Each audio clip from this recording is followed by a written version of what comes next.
Alright, let's get to this Echo shit. It's a total of 7 episodes, they're about 40 to 50 minutes apiece. So it starts out with this girl named Gina and her husband Charlie. They're living in Hollywood, California. She writes books and I think her husband does therapy.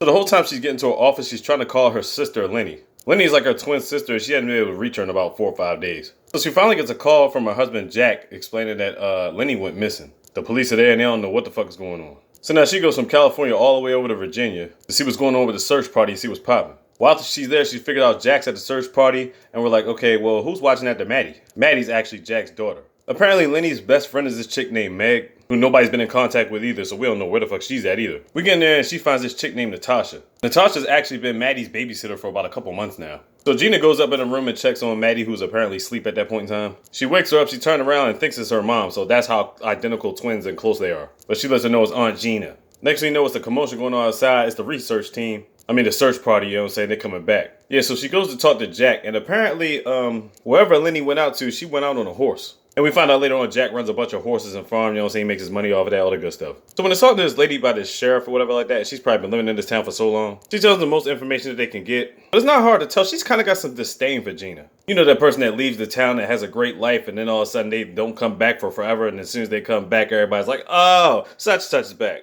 And in hindsight, the only reason she's really back is because of her sister being missing. We can tell that the town psychologically messed her up somehow because she gets back on the phone and talks to her husband, Charlie. So Charlie's like, look, let me know if anything happens, you know what I'm saying? I'll come down there right now. But she don't want him to come down right now because nobody's telling her anything just yet, so she's trying to, get some information and whatnot. So later on, she goes over to her dad's house, Victor. And he's living with this chick, I cannot remember her name, but he's living with some chick and it turns out she's in a wheelchair. She got a lot of disdain for Gina, but we don't know the exact reasons why. So basically she was going to just stay there for the night, but then she starts looking in all the rooms. We get this flashback to when the twins were little and they were playing with their mom. But you could easily tell by the head wrap she had cancer back then and apparently she didn't live on. Then she goes into another room and see where it's supposed to be like a bunch of these dolls or whatever. But one of the dolls had like the head and arms ripped off. So because of that, she's tripping. She's like, you know what? I'm going to get a hotel for the night. I ain't staying here. So she goes in the car. She's talking to Charlie for a minute. But then as she gets off the phone, she has this premonition and she just goes towards this tree and then digs inside the tree and finds one of the arms off the doll. I'm like, what's the symbolism behind this? She stays at the hotel for a night, then the next day wake up and she's going to join the search party. But before they even start searching, a horse comes riding out of nowhere and it has like a cut on the side. So you're thinking to yourself, okay, this is one of the horses that Leni was riding. So Jack and Gina are leading the search party along with Victor. Then they find something else at the bottom of a ravine. They find another brown horse lying there, done deal dead. Now Jack is saying it looks like it could have fell off the cliff or the side or something like that, but the deputy is saying it looked like it got shot in the head. So which one is it? Who the hell would go around shooting horses? But the sheriff doesn't breathe too much into it because, like she said, she don't know nothing really about horses. This is more Jack's expertise. But she gets the sense like he's hiding something.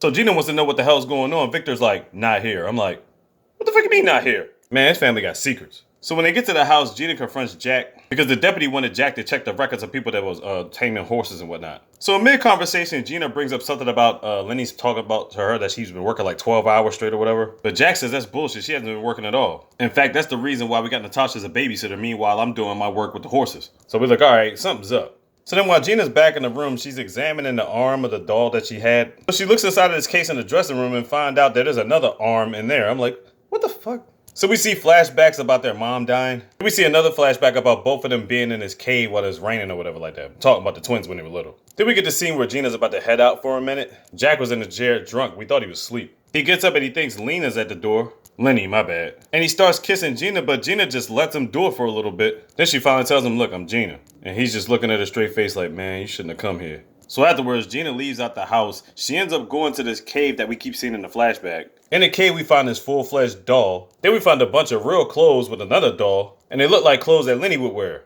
Then we see this book in the cave. I think it's called EC. But it was actually one of the books that was written by Gina. You got these random messages in there about choosing paths and whatnot. We're not talking about the actual writing of the book. We talk about somebody that scribbled it in there. So then she takes off the clothes she has on. She puts on the clothes that she found in the cave. Changed her hairstyle up to make it like a ponytail or pigtails or whatever. She grabs the book bag, heads out of the cave. Then she takes this big ass rock and knocks her head up inside the head with it. Like, what the fuck? And now at this point, it's about to be early morning. She throws this book bag, tosses it in the woods somewhere. She's heading back towards the house and Maddie points out from the window. She's like, Mommy? So she goes out to hug Gina. Jack comes down to the door. He's like, oh snaps, Mom's back. So now they're convinced that Gina is Leni. But it's basically Gina. What in all of the fuck? And because they're identical twins, this is possible. I'm so curious how the rest of this daggone series is gonna go. My thing is she psychologically damaged? Did she ever have a twin to begin with? Did her twin die and she just kept pretending that she was still around? But that's impossible because they were calling each other, right? You know what I'm saying? I feel like this is gonna go in a ridiculously insane direction. All I know is Echoes is about to be lit out here. Check out Echoes on Netflix. You already know what time it is. Yeah.